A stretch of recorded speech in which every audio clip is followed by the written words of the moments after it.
Assalamualaikum. I am Ahmed Shahid here, nursing lecturer. Today we will discuss about care of client with endocrine disorders with related to post-RN classes, which is included in ACN first semester post आरन। सबसे पहले तो मैं आप तमाम अहबाब को खुशामदीद कहता हूँ जो स्टूडेंट्स यहाँ इस चैनल पे न्यू हैं या कुछ ऐसे स्टूडेंट्स हैं जिनके कहने पे मैं यूट्यूब चैनल शुरू कर रहा हूँ। तो होप सो कि इट विल बी गुड और हम अच्छा लर्न करेंगे इसके ज़रिए से भी। और मज़ीद जो चीज़ें होंगी, जो चीज़ समझ नहीं आ सकती, वो कमेंट सेक्शन में आप पूछ सकते हैं यार, हम उसके अकॉर्डिंगली भी उसके ऊपर वीडियो भी बना सकते हैं और आपको उससे रिलेटेड कोई अगर आपको चाहिए कंटेंट चाहिए तो हम वो भी प्रोवाइड करेंगे आपको। चलें स्टार्ट करते हैं। Care of client with endocrine disorders. सबसे पहली बात तो ये है कि एंडोक्राइन डिसऑर्डर्स होते क्या हैं। It's related to endocrine system. Basically what is endocrine system? Endocrine system एक ऐसा सिस्टम है, केमिकल मैसेंजर का एक ऐसा सिस्टम है जो कि कोऑर्डिनेट करता है बॉडी के डिफरेंट फंक्शंस को परफॉर्म करवाने में, स्टिमुलेट करवाने में, इनहिबिट करवाने में हेल्प कर रहा होता है। और मतलब जिस तरह केमिकल जिस तरह नर्वस सिस्टम वर्क कर रहा होता है वैसे ही ये भी वर्क कर रहा होता है। अब इसमें दो चीज़ें अलग अलग होती हैं, एक हमारा एंडोक्राइन सिस्टम आ जाता है, एक हमारा एक्सोक्राइन सिस्टम आ जाता है। Endocrine is basically related to ductless gland. वो हार्मोन्स जो डक्टलेस के प्रोसेस से रिलीज़ होते हैं, जो डायरेक्टली ब्लड स्ट्रीम में रिलीज़ होके अपना फंक्शन परफॉर्म कर रहे होते हैं, चाहे वो स्टिमुलेट कर रहे हो या इनहिबिट कर रहे हो, तो उनको हम एंडोक्राइन कहते हैं। और वो सिस्टम जो कि विदाउट डक्ट्स जो कि डक्ट्स के अंदर मूव कर रहे होते हैं, जो कि छोटी छोटी डक्ट्स बनी होती हैं उनकी अपनी, एक्सोक्राइन ग्लैंड उनको कहते हैं। जैसा आपने सुना होगा सलाइवरी ग्लैंड हो गया, उसके साथ साथ डिफरेंट जो पेंक्रियाज पेंक्रियाज एक ऐसा आर्गन है जो ड्यूअल फंक्शन परफॉर्म कर रहा होता है। एंडोक्राइन में वो इंसुलिन और ग्लूकागॉन रिलीज़ करवा रहा होता है, और एक्सोक्राइन में एमाइलेज वाला जो कि स्टोमक के अंदर डाइजेशन में, इंटेस्टाइन के अंदर डाइजेशन में हेल्प कर रहे होते हैं, जीआईटी सिस्टम में, तो वो रिलीज़ कर रहा होता है। तो बेसिकली हम चलते हैं अपने टॉपिक की तरफ। तो हमारा जो टॉपिक है care of client with endocrine disorders, के एंडोक्राइन डिसऑर्डर्स अगर पेशेंट को हो जाए तो उसको हम कैसे ट्रीट करेंगे और कैसे उसको केयर प्रोवाइड करेंगे। Basically we are related to nursing, तो that's why our prime focus is on nursing care, nursing intervention, nursing diagnosis. तो अगर हम इसका शार्ट सा ओवरव्यू लें तो सबसे पहले हाइपोथैलेमस होता है, जो कि आप कह दें कि बॉडी के बहुत सारे फंक्शंस को, रेगुलेटरी फंक्शंस को, होम्योस्टेसिस को, थिस्ट वगैरह, इन सब को कंट्रोल कर रहा होता है। साथ में ये हमारा जो है पिट्यूटरी ग्लैंड है उसको कंट्रोल कर रहा होता है। उसके बाद पीनियल ग्लैंड आ जाता है, उसके बाद हमारा पिट्यूटरी ग्लैंड आ जाता है। पिट्यूटरी ग्लैंड जिसको मास्टर ग्लैंड भी कहा जाता है, वो अफेक्ट करता है थायराइड पे, पैराथायराइड पे, उसके अलावा थाइमस पे, एड्रिनल्स पे, आइलेट्स ऑफ लिंगरेंस। पीनियल ग्लैंड हो गया, पीनियल ग्लैंड पे टेस्टिस पे और ओवरीज पे गोनाडोट्रोफिन हार्मोन रिलीज़ करवाने में हेल्प कर रहा होता है। अच्छा, उसके बाद अगर हम बात करें एंडोक्राइन सिस्टम की, तो endocrine system basically what is endocrine system, कि ये हमारे हर एक सेल को तकरीबन अफेक्ट कर रहा होता है, हर एक फंक्शन को, हर एक आर्गन को। ठीक है, एंडोक्राइन सिस्टम क्लोजली लिंक होता है नर्वस सिस्टम के साथ, क्योंकि मैंने आपको बताया कि नर्वस सिस्टम के साथ मिलके बहुत सारे फंक्शन को कोऑर्डिनेट कर रहा होता है। बेसिकली जो हमारा नर्वस सिस्टम है वो भी बॉडी के बहुत सारे फंक्शन को कंट्रोल कर रहा होता है, सेम लाइक जो हमारा हार्मोनल सिस्टम है, ये जो एंडोक्राइन सिस्टम है वो भी वैसे ही वर्क कर रहा होता है। हमारा जो दो तरह के मैकेनिज़्म होते हैं, एक पॉजिटिव मैकेनिज़्म और नेगेटिव फीडबैक मैकेनिज़्म। हार्मोन्स के अंदर, होम्योस्टेसिस के मेंटेनेंस के अंदर, एंडोक्राइन के अंदर आपको याद रखने की ज़रूरत है। नेगेटिव फीडबैक मैकेनिज़्म वो है कि जो थोड़ी सी चेंज को वापस रिवर्स बैक कर ले, थोड़ा सा इंक्रीज़ हुई कोई चीज़ उसको रिवर्स बैक किया गया, तो वो हमारा नेगेटिव फीडबैक मैकेनिज़्म है। बॉडी के हमारे ऑलमोस्ट एवरी फंक्शन, जो ज़्यादातर फंक्शन होते हैं, वो हमारे नेगेटिव फीडबैक मैकेनिज़्म से कंट्रोल हो रहे होते हैं। जैसा कि हम अगर बात कर लें हमारे जो ब्लड शुगर लेवल है, जो ही ब्लड शुगर लेवल इंक्रीज़ होता है, साथ में हमारा जो इंसुलिन है वो रिलीज़ होना शुरू हो जाता है, जो कि बॉडी के ऊपर अफेक्ट करता है। इंसुलिन को बॉडी के ग्लूकोज को जो हमारे मसल्स हैं वहाँ पे भेज देता है, ग्लूकोलाइसिस कर लेता है, ग्लूकोज को तोड़ फोड़ कर लेता है और ब्लड ग्लूकोज को विद इन नैरो रेंज, वो जो हमारी एक सेट करदा लिमिट है बॉडी की, उसके अंदर ले आता है। और बाकी भी जिस तरह हमारा सिंपैथेटिक नर्वस सिस्टम है उसके खिलाफ पैरासिम्पैथेटिक एक्टिवेट हो जाता है। तो ये सारे जितने भी सिस्टम है वो नेगेटिव फीडबैक मैकेनिज्म के तहत काम कर रहे होते हैं। बॉडी के अंदर एक बहुत आम फंक्शन जो कि लेबर कंट्रक्शन का है, वो पॉजिटिव फीडबैक मैकेनिज्म के तौर पे काम कर रहा होता है कि एक उसको रोकने वाला कोई भी नहीं होता। ऑक्सीटोसिन रिलीज़ हो रहा है, लेबर कंट्रक्शन इंक्रीज़ हो रही है और होते होते कोई भी ऐसा मैकेनिज्म बॉडी में नहीं होता जो उसको स्टॉप करे और एक एक्सट्रीम लेवल पे जाके चाइल्ड बर्थ होती है। बेबी की बर्थ होते ही ऑक्सीटोसिन लेवल एकदम से डाउन आ जाता है, लेबर कंट्रक्शन डिक्रीज हो जाती हैं। तो वो हमारा पॉजिटिव फीडबैक मैकेनिज्म कहलाता है कि जो एक एक्सट्रीम लेवल पे जाके बिल्कुल एंड वापस थ्रो बैक हो अपनी ओरिजिनल पोजीशन पे, उसको कोई और मैकेनिज्म कंट्रोल ना कर रहा हो। उसके बाद अगर हम बात करें हार्मोन्स की, जो कि मैसेज को केमिकल के फॉर्म में लेके आ रहे होते हैं, लेके जा रहे होते हैं, उनको हम हार्मोन्स कहते हैं। और ये स्पेसिफिक टारगेट सेल्स होते हैं, उनके ऊपर एक्ट करते हैं। जैसा आपने देखा होगा कि थायराइड हमारे पिट्यूटरी से रिलीज़ होता है, थायराइड स्टिमुलेटिंग हार्मोन, वो ब्लड के अंदर रिलीज़ होता है, वो डिफरेंट पार्ट ऑफ बॉडी से हो के हार्ट के पास भी जा रहा है, किडनी के पास भी जा रहा है प्यूरिफिकेशन के लिए ब्लड, लेकिन वहाँ पे कहीं पे भी वो थायराइड निकल नहीं रहा। थायराइड TSH जो है थायराइड स्टिमुलेटिंग हार्मोन, वो डायरेक्ट आएगा, आके तो अपने जो उसके आर्गन है, थायराइड ग्लैंड है, उसके ऊपर अफेक्ट करेगा और वहाँ से जो उसकी सिक्रीशन है थायराइड ग्लैंड की, उसमें हेल्प आउट करेगा। तो इसके टारगेट सेल्स होते हैं बेसिकली, जिस तरह एंजाइम के बेसिक सेल्स होते हैं टारगेट सेल्स, ये सिर्फ और सिर्फ उन्हीं के ऊपर जाके अफेक्ट कर रहा होता है। उसके बाद अगर हम बात करें हाइपोथैलेमस की, तो ये हमारा सेरिब्रम और ब्रेन स्टेम के दरमियान मौजूद होता है, रेगुलेट कर रहा होता है हमारे टेम्परेचर को नैरो लिमिट में, कि बॉडी का टेम्परेचर, अगर बाहर का टेम्परेचर ठंडा हो जाता है तो शिवरिंग स्टार्ट हो जाती है, बाहर का टेम्परेचर गर्म होता है तो स्वेटिंग हमारी स्टार्ट हो जाती है। फ्लूइड वॉल्यूम, कि फ्लूइड वॉल्यूम को रास मैकेनिज्म है एक, रेनिन एंजियोटेंसिन अल्डोस्टेरोन सिस्टम, उसके बारे में भी हम डिस्कस करेंगे। चूँकि वक्त थोड़ा सा इसमें यह है कि बहुत सारी ऐसी चीज़ें हैं जो यहाँ पे हम डिस्कस अगर नहीं कर सकते अगर लेक्चर में, तो उसको मैं अलग से डिस्कस कर लूँगा ताकि वो मतलब स्टूडेंट्स के लिए हेल्पफुल रहे। तो रास का एक मैकेनिज़्म है जो कि वर्क कर रहा होता है टू हमारे बॉडी के जो ब्लड प्रेशर होता है उसको कंट्रोल करने के लिए। अगर हमारा ब्लड प्रेशर डिक्रीज़ हो जाता है बहुत, तो रास का मैकेनिज़्म एक्टिवेट होता है और वो बॉडी का blood pressure with in the normal limit ले आता है। उसके अलावा हाइपोवोलेमिया हो गया, ब्लीडिंग हो गई, ये जितने भी सारे मैकेनिज़्म हैं, जितने भी सारी अबनॉर्मलिटीज़ हैं, तो उनको कंट्रोल करना भी हाइपोथैलेमस के अंडर ही आता है कि वो कैसे कंट्रोल करता है। थिस्ट को कंट्रोल करेगा कि अगर फ्लूइड वॉल्यूम बहुत ज़्यादा हो गया तो वो थिस्ट काज नहीं करेगा, प्यास नहीं लगेगी बंदे को, तो इस तरह मेंटेन करा होता है। उसके बाद हमारा अगर बात करें तो ग्रोथ को, कि कितनी ग्रोथ करनी है, कितने हद तक एक इंसान का वज़न बढ़ना चाहिए, कितने हद तक उसका जो बॉडी के बोन्स हैं, जॉइंट्स हैं, मसल्स हैं, वो इंक्रीज़ होने चाहिए। उसके बाद पेन और प्लेयर रिस्पॉन्स, के पेन जो हम फील कर रहे होते हैं, जो उसकी इंटेंसिटी फील हो रही होती है, कुछ लोग उसको बहुत सीरियस लेते हैं, कुछ नहीं लेते, वो डिपेंड कर रहा होता है हमारे हाइपोथैलेमस पे। उसके बाद हंगर और थिस्ट, के कुछ लोग देखेंगे वो बिल्कुल हंगर को बर्दाश्त नहीं कर सकते। एक तो उसकी रीज़न डायबिटीज़ भी आ जाती है, एक्सेप्ट डायबिटीज़ अगर हम बात करें तो कुछ लोग बर्दाश्त नहीं कर सकते, तो उनमें हाइपोथैलेमस का कोई ना कोई इशू ज़रूर होता है। और इसी तरह थिस्ट को भी कंट्रोल कर रहा होता है, जिसकी मैंने मैकेनिज़्म आपको बता दिया। अब हाइपोथैलेमस से दो तरह के हार्मोन रिलीज़ होते हैं, एक होते हैं रिलीजिंग हार्मोन और एक होते हैं इनहिबिटिंग हार्मोन। रिलीजिंग हार्मोन का मतलब ये है कि वो हाइपोथैलेमस से रिलीज़ होंगे, पिट्यूटरी में आएंगे, पिट्यूटरी से फिर अगेन किसी और सूरत में रिलीज़ होंगे और बॉडी के अंदर जाके कोई हार्मोन की रिलीज़ करवाएंगे। तो वो हम किसी हार्मोन की रिलीज़ में हेल्प करेंगे, तो वो हम क्या कहेंगे, उनको रिलीजिंग हार्मोन।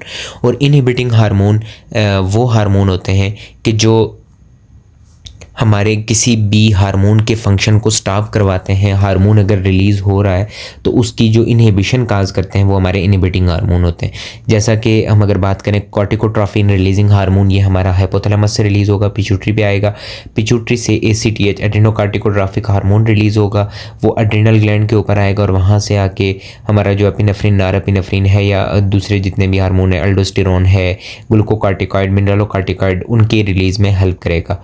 उसी तरह थायरोट्रोफिन रिलीजिंग हार्मोन, ये थायराइड ग्लैंड के ऊपर आके वहाँ से T3 T4 पिट्यूटरी में आएगा, पिट्यूटरी से TSH रिलीज़ करवाएगा, थायराइड स्टिमुलेटिंग हार्मोन, और वो आके थायराइड के ऊपर अफेक्ट करेगा और वहाँ से कैल्सिटोनिन T3 और T4 रिलीज़ करवाएगा। इसी तरह ग्रोथ हार्मोन रिलीजिंग हार्मोन के जो GHRH के नाम से भी जाना जाता है कि हमारे ग्रोथ हार्मोन की रिलीज़ में हेल्प कर रहा होता है। उसके बाद गोनेडोट्रोफिन रिलीजिंग हार्मोन FSHLH, जो कि हमारे गोनेड्स के अंदर जाके जो जेनिटिलिया हैं, जो ऑर्गन्स हैं फीमेल रिप्रोडक्टिव सिस्टम के या मेल रिप्रोडक्टिव सिस्टम के, वहाँ से जाके स्पेसिफिक हार्मोन की प्रोडक्शन करवा रहा होता है। उसके बाद सोमैटोस्टेटिन है हमारा, जो GH और TSH को सिक्रीशन को कम कर रहा होता है, ग्रोथ हार्मोन को और थायराइड स्टिमुलेटिंग हार्मोन को। स्टेटिन का यहाँ पे वर्ड याद रहे कि स्टेटिन स्टेट से निकला है कि किसी चीज़ को इनहिबिट करना, रोक देना। जैसा सुना होगा आपने एंटीबायोटिक में बैक्टीरियोस्टेटिक और bactericidal, bactericidal to kill bacteria and bacteriostatic to stop the growth of the bacteria. तो इसी तरह यहाँ पे भी है कि सोमैटोस्टेटिन जो है हमारे, वो TSH और ग्रोथ हार्मोन की सिक्रीशन को कम कर देते हैं, इनहिबिट कर देते हैं।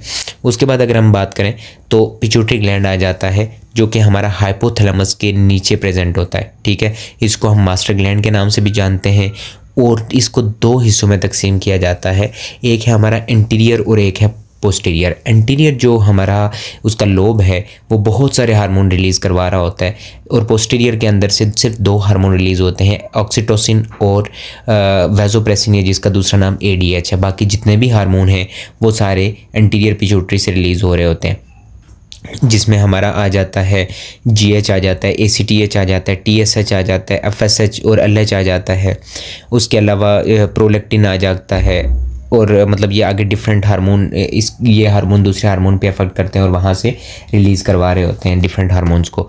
तो ये हमारे वो एक मैकेनिज़्म आ जाता है। उसके बाद अगर हम चलते हैं थायराइड ग्लैंड के ऊपर, तो थायराइड ग्लैंड हमारा एक बटरफ्लाई शेप्ड ग्लैंड होता है, इन द नेक प्रेजेंट होता है, ठीक है।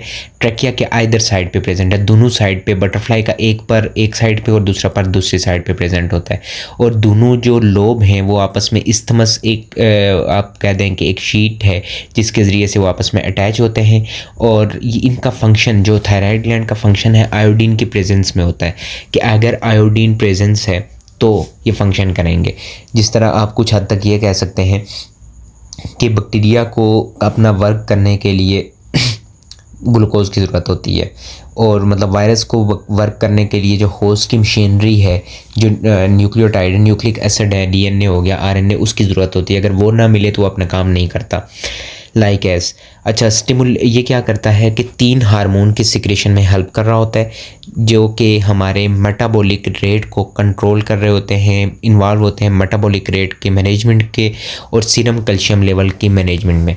सीरम कैल्शियम लेवल का बड़ा अहम रोल होता है कि जो अगर हमारी बोन में ज़्यादा हो जाए तो वहाँ पे डिपोजिशन शुरू हो जाती है, बोन ब्रिटल हो जाती है। बोन्स में कम हो जाए, ब्लड में ज़्यादा हो जाए तो एक तो ब्लड के अंदर उसके सिम्टम्स आना शुरू हो जाएंगी, बोन्स फिर ब्रिटल हो जाएंगी, ईजिली टूटेंगी, फ्रगाइल होंगी। और दूसरा ये है कि मेटाबॉलिक रेट के ऊपर जो अहम काम होता है थायराइड हार्मोन का होता है, कि T3 और T4 जो हैं लीवर के ऊपर और किडनी के ऊपर अफेक्ट करके मेटाबॉलिज्म को बड़ा फास्ट कर रहे होते हैं। अगरचे थायराइड ग्लैंड की सिक्रेशन कम हो रही हो, थायराइड हार्मोन्स कम अमाउंट में प्रोड्यूस हो रहे हों, तो उस सूरत में मेटाबॉलिक रेट कम हो जाता है, हाइपोथर्मिया में पेशेंट जाता है और बिल्कुल मतलब लिथार्जिक, फटीग पेशेंट आपको नज़र आएगा, ठीक है। तो इसलिए थायराइड ग्लैंड का एक बहुत अहम रोल है।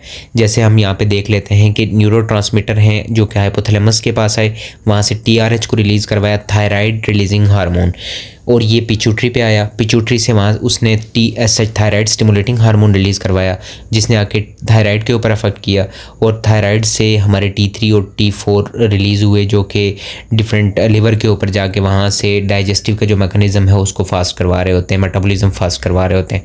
उसके बाद अगर थायराइड की बात करें तो फोलिकुलर सेल होते हैं जो कि एक्सक्रीट करवा रहे होते हैं ट्राई आयोडोथायरोनिन, और जिसको T3 कहा जा सकता है, ट्राई से T3, और थायरक्सिन जो कि T4 के नाम से जाना जाता है, या टेट्रा आयोडोथायरोनिन के नाम से जाना जाता है।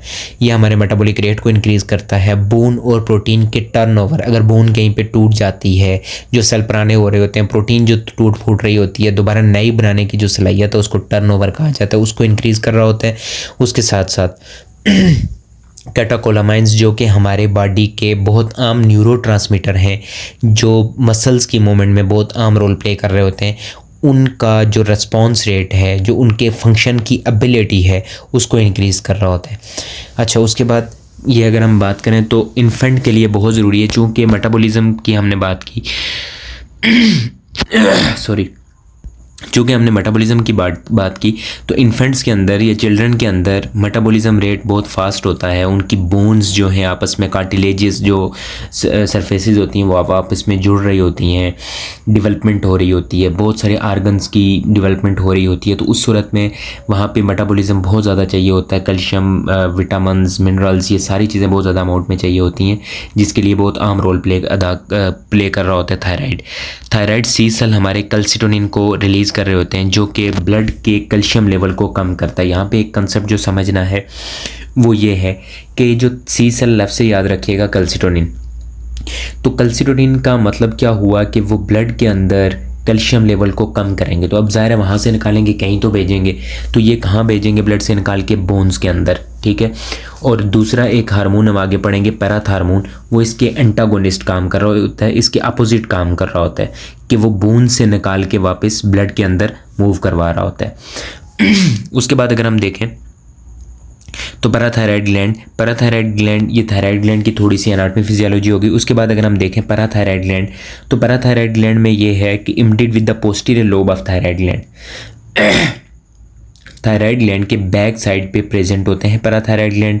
ये 4 नंबर ऑफ फॉलिकल होते हैं और एक हार्मोन को सिक्रीट कर रहे होते हैं, पैराथार्मोन, जो कि सीरम के कैल्शियम लेवल को मेंटेन कर रहा होता है। जैसा मैंने आपको पीछे बताया, कैल्सिटोनिन ब्लड से कैल्शियम लेवल को कम करके बोन्स में भेज रहा होता है, और ये बोन से निकाल के वापस जब ब्लड में कैल्शियम लेवल कम हो जाता है, बोन्स के अंदर डिपॉजिट पड़े हुए हैं कैल्शियम के, तो वहाँ से निकाल के ये ब्लड के अंदर या सीरम के अंदर शामिल करेगा।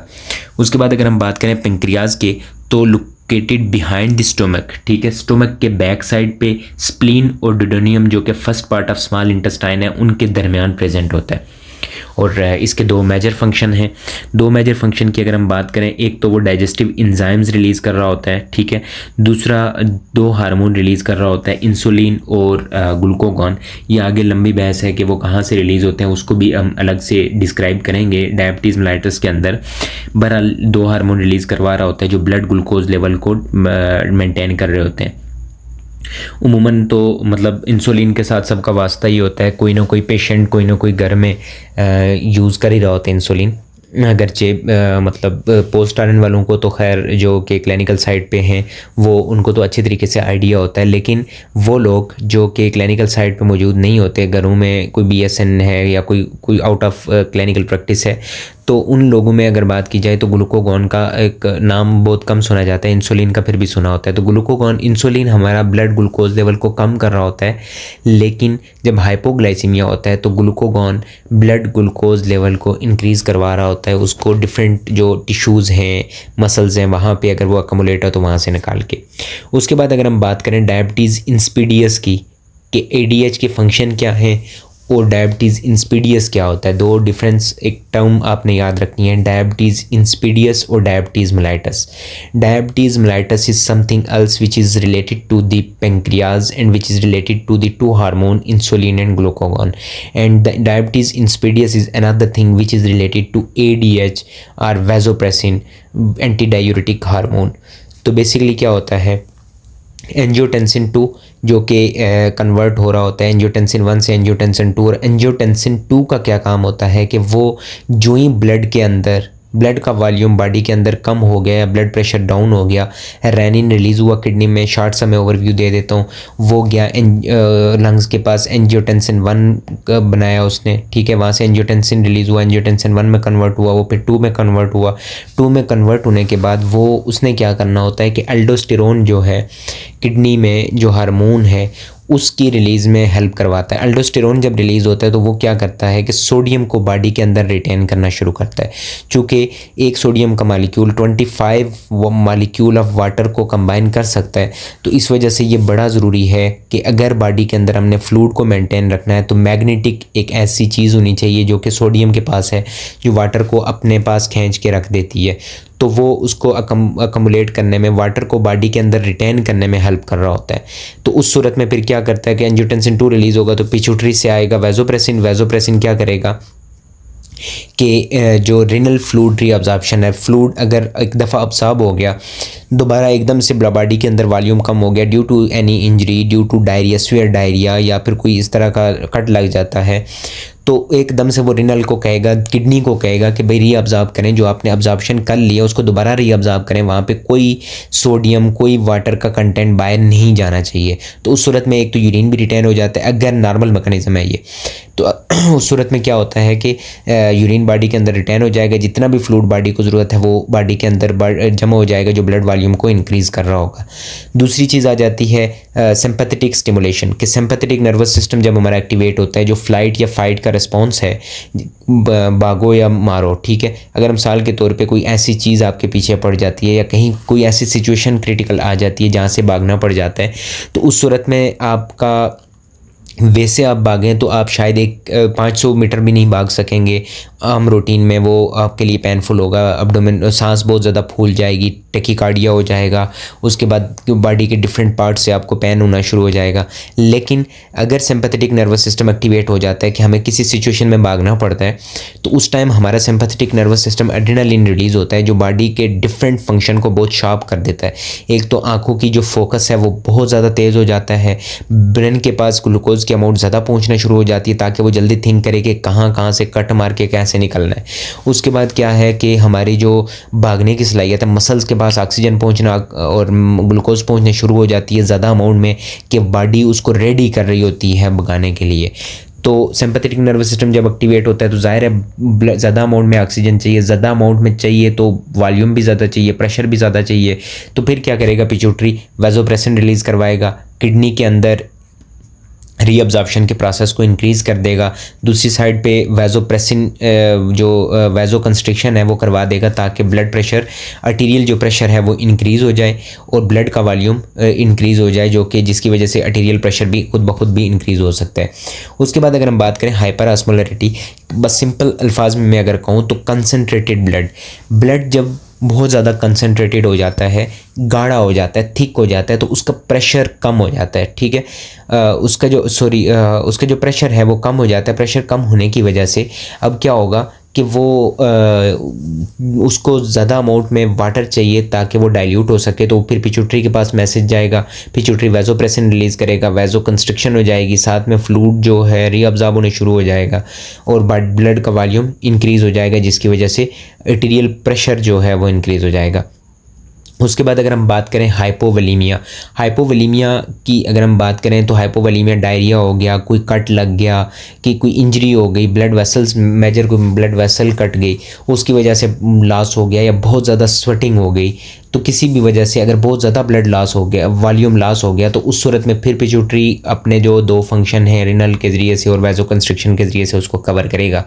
उसके बाद अगर हम बात करें हाइपोटेंशन का मैकेनिज्म मैंने रास वाला बता दिया कि अगर हाइपोटेंशन हो जाएगा तो रास के ज़रिए से वो किस तरह बीपी को कंट्रोल करेगी बॉडी। उसके बाद अगर हम देखें तो डायबिटीज़ इंसिपिडियस एक डिसऑर्डर है posterior lobe of pituitary gland का, ठीक है, जिसमें एडीएच डेफिशिएंट होता है, कम अमाउंट में बनता है, ठीक है। या तो बनेगा कम अमाउंट में, दो चीज़ें हो सकती हैं, या तो बनेगा कम अमाउंट में प्राइमरी, दूसरी चीज़ बन प्रॉपर रहा है, आ प्रॉपर रहा है, लेकिन किडनी उसको एक्सेप्ट करने के लिए तैयार ही नहीं है, वैसो कंस्ट्रिक्शन वेजल्स उसको एक्सेप्ट ही नहीं कर रही, उसके रिसेप्टर मौजूद नहीं है, वो अपने रिसेप्टर के ऊपर अफेक्ट नहीं कर रहा, ब्लड के अंदर तो सर्कुलेट कर रहा है, ठीक है।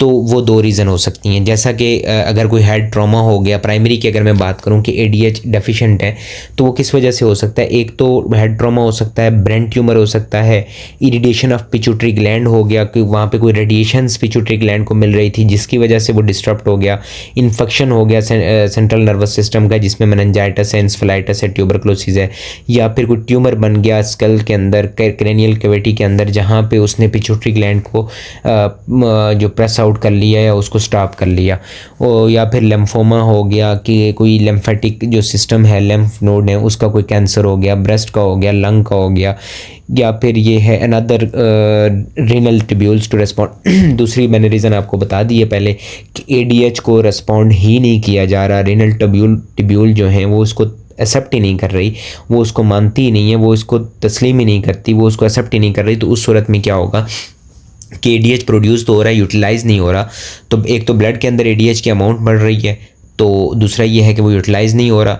तो ये दो पैथो आ जाती हैं, ठीक है, ब्लड के अंदर रिटेंशन, और दूसरा ये है कि वो मतलब किडनी उसको यूज़ ही नहीं कर रही, तो उसकी वजह से भी एडीएच का मैकेनिज़्म लॉस होगा, वैजो कंस्ट्रक्शन नहीं होगी, हाइपोटेंशन हो गई या कोई भी इस तरह की कंडीशन होगी तो बॉडी उसके साथ कोप नहीं करेगी। उसके बाद अगर हम क्लिनिकल मैनिफेस्टेशन की बात करें तो अब एडीएच के कम होने की वजह से daily output of very dilute water like urine, ठीक है, जो बहुत ज़्यादा डाइल्यूट यूरिन आएगा, ठीक है, वाटर लाइक बिल्कुल पानी की तरह यूरिन है, क्योंकि वाटर को स्टॉप करने का कोई मैकेनिज़्म ही नहीं है। एडीएच इनसफिशेंट हो गया, एडीएच है ही नहीं, तो वो कैसे रीअब्जॉर्ब करवाएगा? जब रीअब्जॉर्ब ही नहीं होगा, बॉडी को पता ही नहीं है, किडनीज़ को पता ही नहीं है कि पीछे क्या चल रहा है, तो वो फिर यूरिन जो जैसा आ रहा है, जितना ज़्यादा पानी आ रहा है वो यूरिन बनाई जा रहा है, ज़्यादा अमाउंट में यूरिन बनाई जा रहा है, ठीक है। उसके बाद क्या होगा कि जिसकी वजह से पेशेंट को बहुत सख्त प्यास लगेगी, पेशेंट 20 लीटर तक पानी पी जाएगा। उसके बाद फ्लूइड इनटेक उसमें लिमिटेड नहीं कर सकते, वरना पेशेंट को क्रेव फील होगा फ्लूइड का, और उसकी वजह से वो हाइपोनाइट्रीमिया भी डेवलप कर सकता है। हाइपरनाइट्रीमिया अब क्यों डेवलप होगा कि दो चीज़ें आपस में बैलेंस कर रही हैं। अगर तो वहाँ पे सोडियम के साथ वाटर मौजूद है, एक्सेस हो जाता है, तो वो एडिमा बनता है। हाइपरनाइट्रीमिया के चांसेस कब होते हैं? अब देखें कि वाटर जब कम हो गया, सोडियम बॉडी के अंदर ज़्यादा है, तो वो हाइपरनाइट्रीमिया हो जाएगा। वाटर से मतलब सोडियम से छुड़ा के, अगर अब मिसाल के तौर पे एक सोडियम के पास चलो 4 मालिक्यूल कर लेते हैं, बिलफर्ज 4 मालिक्यूल ऑफ वाटर है, ठीक है, तो उसकी रेशो जो बॉडी में है वो इक्वल है, 1:4 के हवाले से मतलब बिल्कुल पूरी है। अब अगर हम बात करें कि हम 64 मालिक्यूल ऑफ वाटर को निकाल देते हैं, ठीक है, तो अब क्या हुआ कि 16 जो Na के मालिक्यूल हैं वो एक्स्ट्रा हो गए हैं, वो उनके साथ कोई बॉन्ड नहीं मौजूद, तो वो क्या है कि वो हमारे लिए एक्स्ट्रा हैं, जो कि हाइपरनाइट्रीमिया काज कर सकते हैं, ठीक है। उसकी वजह से स्वेयर डिहाइड्रेशन भी हो सकती है, डिजीनेस होगी, डिहाइड्रेशन लिथार्जिक होने की वजह से फ्लूइड बहुत ज़्यादा लॉस हो रहा है, डिजीनेस होगी, मसल वीकनेस होगी, कंस्टिपेशन होगी, क्योंकि इंटेस्टाइन के पास ब्लड पहुँच ही नहीं रहा, और इंटेस्टाइन के पास जो यूरिन वाटर की अमाउंट है वो कम पहुँच रही है, जबकि इंटेस्टाइन के बजाय जो अमाउंट है उसके अंदर किडनी के अंदर वो बहुत ज़्यादा अमाउंट में पहुंच रहा है। तो उसकी वजह से क्या होगा कि जो कंस्टिपेशन के चांसेस हैं वो बढ़ जाएंगे, फीकल जो मैस है वो हार्ड हो जाएगा, बाउल मोमेंट्स कम हो जाएंगी, और पेशेंट कंस्टिपेशन या स्ट्रेनिंग या एब्डोमिनल क्रैम्प्स की जो कंडीशन है वो पेशेंट में सिम्टम्स आना शुरू हो जाएंगी। उसके बाद अगर हम इसको असेस करें तो कैसे कर सकते हैं? फ्लूइड डिप्राइवेशन टेस्ट करेंगे हम 12 आवर के लिए, कि पेशेंट को हम जो फ्लूइड इनटेक है वो बंद कर देंगे, ठीक है। पेशेंट को टेस्ट के दौरान हम फ्रिक्वेंटली वेट करेंगे कि वेट कहीं बहुत ज़्यादा कम तो नहीं हो रहा। उसके दौरान हम प्लाज्मा और यूरिन की ऑस्मोलरिटी देखेंगे, प्लाज्मा ब्लड के ज़रिए से और यूरिन स्पेसिमेन के ज़रिए से, कि उसकी ऑस्मोलरिटी कैसी है। अगर तो यूरिन की ऑस्मोलरिटी फ्लूइड को रिस्ट्रिक्ट करने से ऑस्मोलरिटी इंक्रीज़ हो जाती है, तो जब ऑस्मोलरिटी इंक्रीज़ हो जाएगी तो इसका मतलब क्या है कि एडीएच प्रॉपर काम कर रहा है, किसी और वजह से थिस्ट इंक्रीज़ हो रही है या सिम्टम्स आ रहे हैं। इसी तरह अगर प्लाज्मा की कंसंट्रेशन जो ऑस्मोलरिटी है वो इंक्रीज़, वो अगर कम हो जाती है, हाइपर ऑस्मोलरिटी से चेंज होकर ऑस्मोलरिटी की तरफ आ जाता है, नॉर्मल ऑस्मोलरिटी की तरफ, तो इसका मतलब क्या है कि एडीएच जो है नॉर्मल फंक्शनिंग कर रहा है, ठीक है। लो specific gravity of urine and weight loss, specific gravity जो है यूरिन की वो कम हो जाएगी, ठीक है। वेट लॉस होने के चांसेस हैं, सीरम ऑस्मोलरिटी इंक्रीज़ होने के चांसेस हैं, क्योंकि वाटर वो हो गया है, ठीक है। Perform plasma and urine osmolarity study before and after the test, ठीक है। उसके बाद क्या है कि सोडियम लेवल इंक्रीज हो सकता है, जिसकी वजह से आपको पता है, मैंने पहले बताया, हाइपरनाइट्रीमिया होगा, तो सोडियम लेवल इंक्रीज़ होने की वजह से हमें पता चल जाएगा कि डायबिटीज़ इंसिपिडियस है। अगर कहीं टैकीकार्डिया के सिम्टम्स आना शुरू हो जाते हैं, एक्सेसिव वेट लॉस होना शुरू हो जाता है, हाइपोटेंशन डेवलप होता है, तो उस सूरत में क्या है कि हम एकदम से स्टॉप कर लेंगे उस टेस्ट को और पेशेंट को फ्लूइड देना शुरू कर देंगे ताकि कोई सीवियर इलनेस की तरफ पेशेंट ना चला जाए। प्लाज्मा का हम ADH लेवल करवाएंगे और प्लाज्मा और यूरिन की ऑस्मोलरिटी करवाएंगे जिसके ज़रिए से हमें कंफर्म हो सकता है। इसके अलावा हम इसमें फार्माकोलॉजिकल थेरेपी क्या देंगे, डेस्मोप्रेसिन देंगे नेज़ल स्प्रे की सूरत में या IM की सूरत में। इंट्रामस्कुलर एडमिनिस्ट्रेशन करेंगे ADH को। ADH के जो it is used when the intranasal route is not possible, जब इंट्रानेज़ल रूट पॉसिबल नहीं है तो उस टाइम हम ADH को IM के ज़रिए से दे सकते हैं। 24 हार्ली हम देंगे और ज़्यादातर इवनिंग में देंगे ताकि मैक्सिमम रिज़ल्ट ऑब्टेन हो ड्यूरिंग स्लीप। जब पेशेंट स्लीप में हो तो उसका रिज़ल्ट मैक्सिमम लेवल में। और ये वाजोप्रेसिन या डेस्मोप्रेसिन हम उस वक्त देंगे जब प्राइमरी कोई इशू चल रहा है वाजोप्रेसिन के साथ या ADH के साथ, मीन टू से कि ADH प्रॉपर अमाउंट में बन नहीं रहा। ठीक है, ADH अगर प्रॉपर अमाउंट में बन नहीं रहा तो उस सूरत में हमने पेशेंट को देना है, अदरवाइज़ हम पेशेंट को नहीं देंगे।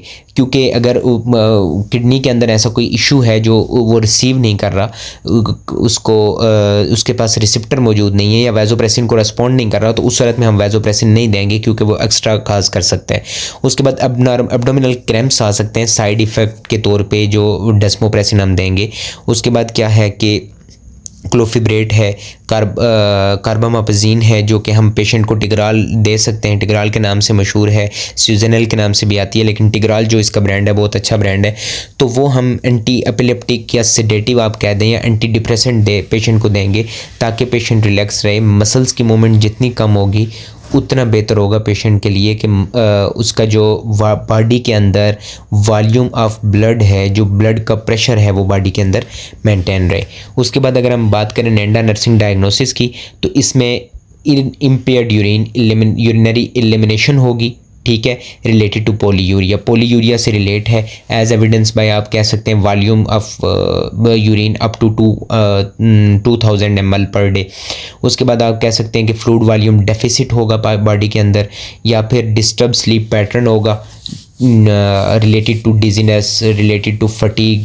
ठीक है, उसके बाद impaired oral mucous membrane related to dehydration, related to जो है उसका पोलीफेजिया है कि बहुत ज़्यादा प्यास लग रही है उसको, डायबिटीज़ इंसिपिडियस की वजह से बहुत म्यूकस मेम्ब्रेन बार बार उसकी ड्राई हो रही है और उसकी वजह से वहाँ पे जो ओरल म्यूकस मेम्ब्रेन है उसकी इंटीग्रिटी लॉस हो चुकी होगी। इसके बाद अगर हम बात करें नर्सिंग मैनेजमेंट कैसे करेंगे तो आपको एक चीज़ पता होगी कि जब भी कोई डिज़ीज़ रिलेटेड टू किडनी आ जाती है, किडनी से रिलेटेड कोई भी डिज़ीज़ हो तो उस सूरत में इनटेक और आउटपुट को मॉनिटर करना फ़र्ज़ समझ लें। ठीक है, तो उस सूरत में हम वाइटल साइन भी मॉनिटर करेंगे क्योंकि पेशेंट टैकीकार्डिया में जा सकता है, ब्रेडी में जा सकता है, ब्लड प्रेशर उसके जो बिल्कुल डाउन जा सकते हैं उसको हमने मॉनिटर करना है। क्लाइंट का वेट डेली करना है कि कहीं फ्लूइड के रिस्ट्रिक्ट करने की वजह से या कम करने की वजह से उसका वेट लॉस तो नहीं हो रहा बहुत ज़्यादा। प्रोमोट प्रिस्क्राइब डाइट, हम उसको प्रिस्क्राइब डाइट देंगे, कैफ़ी वगैरह या टी वगैरह से हम उसको अवॉइड करवाएंगे जो कि टिब्यूलर फंक्शन के ऊपर जाके अफेक्ट कर सकती है। IV थेरेपी देंगे रीहाइड्रेशन की, डिहाइड्रेशन से बचाने के लिए। इलेक्ट्रोलाइट के हम रिपीट करवाएंगे 24 आवर्ली और उसको देखेंगे, और बिलफर्स बीच में भी कोई लगता है तो हम उसको रिपीट करवा सकते हैं और ये देखेंगे कि इलेक्ट्रोलाइट इम्बैलेंसेस तो नहीं है, अगर हैं तो उसको हम क्लियर करेंगे। उसके बाद जो हम प्रोमोट करेंगे पेशेंट की सेफ्टी को, बर्ड साइड रेल्स को अप रखेंगे, असिस्टेंट करेंगे पेशेंट को वॉकिंग के दौरान क्योंकि डिजीनेस की वजह से वो गिर सकता है। Client dizzy and muscle weakness हो सकती है उसको हमने देखना है।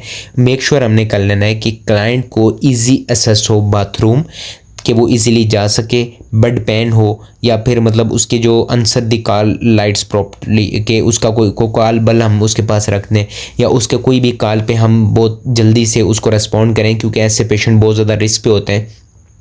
अचानक से अगर बहुत ज़्यादा ब्लड लॉस हो गया तो पेशेंट के चांसेस हैं कि वो बहुत ज़्यादा अगर फ्लूइड वॉल्यूम डेफिसिट हो जाए, फ्लूइड वॉल्यूम कम हो जाए तो पेशेंट की जो हाइपोवोलेमिक शॉक में पेशेंट जा सकता है। उसके बाद हम क्या करेंगे कि उसको बल्क फूड देंगे, फ्रूट जूसेस वगैरह देंगे इस तरह के, ताकि उसके जो मिनरल्स हैं, विटामिन्स हैं, वो बॉडी के अंदर मेंटेन रहे। और उसके बाद हम क्या करेंगे कि माइल्ड से लग्जेटिव दे देंगे अगर उसको कंस्टिपेशन है, या फाइब्रस डाइट देंगे ताकि उसकी कंस्टिपेशन जो है वो रिलीव हो सके। उसके बाद अगर हम बात करें बाकी नर्सिंग मैनेजमेंट की, तो हम उसको meticulous skin and mouth care, क्योंकि स्किन उसकी ड्राई होने की चांसेस हैं, तो हम उसको ऑयल या इस तरह ऑइंटमेंट या कोई लोशन देंगे ताकि वो अपनी स्किन को ड्राई ना होने दे। माउथ केयर प्रोवाइड करेंगे। पेशेंट को हम लुब्रिकेंट देंगे ताकि वो अपने जो सोर लिप्स हैं या क्रैक लिप्स हैं उनके ऊपर लगा सके, क्योंकि आपको पता है कि उस सूरत में ये चांसेस हैं कि म्यूकस मेम्ब्रेन चूँकि ड्राई होती है तो क्रैकल होने के या होंठ फटने के या हाथ पाँव पे कहीं भी इस तरह के डेवलप होने के चांसेस ज़्यादा होते हैं। सॉफ्ट टूथ ब्रश पेशेंट को देंगे कि ब्लीडिंग के चांसेस ना हो, चूँकि हमने वॉल्यूम को रिटेन रखना है। माइल्ड माउथ वॉश पेशेंट को देंगे कि वो अवॉइड करे ताकि उससे वो अपने जो माउथ को क्लीन कर सके, कोई भी ट्रॉमा ना हो उसके ओरल म्यूकोजा में। अल्कोहल फ्री स्किन केयर देंगे जो ताकि वो अप्लाई करे लोशन को आफ्टर बाथ, अल्कोहल फ्री देंगे ताकि वो बॉडी के ऊपर कोई भी इफेक्ट ना काज कर सके। उसके बाद क्लाइंट को इनकरेज करेंगे कि फ्लूइड, अगर उसको थिस्ट फील होती है तो वो फ्लूइड ले। मेडिकेशन जो पेशेंट को प्रिस्क्राइब्ड होंगी तो वो हमने पेशेंट को टाइमली वो पेशेंट के राइट्स का ख्याल रखते हुए देनी है। एडीएच को रिप्लेसमेंट एजेंट जैसे कि डेस्मोप्रेसिन को हमने देखा, वो हमने पेशेंट को प्रॉपरली अकॉर्डिंग टू प्रिस्क्रिप्शन हमने उसको देनी है।